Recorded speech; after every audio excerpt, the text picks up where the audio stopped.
如果你最近要讀書同考試，又或者成日覺得思想咧打晒結，專注力咧散晒咁，嗱，今日咧同你講解一個開啟智慧、打開思路嘅咒語。九天大帝身披白衣，日月照耀，乾坤管垂，心開茅塞，退順除迷，馳元浩浩，不震風馳，唔奉文昌帝君，急急如律令。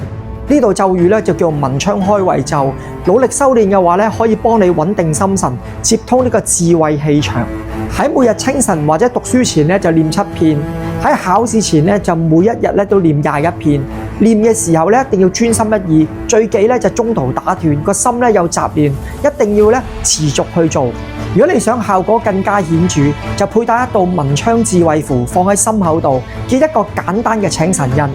佢就可以咧形成一個智慧嘅氣場，幫你長期保持思維清晰。智慧人人都有，有時咧係會俾一啲煩惱同埋壓力咧暫時咧覆蓋咗。呢一個練習咧，無論你係學生、考生，或需要一啲靈感嘅人咧，佢都可以咧不斷去練習。如果你想幫自己或者啲仔女增強智慧，歡迎分享同埋留言文昌智慧符，老師會協助大家。記得 WhatsApp 我啦。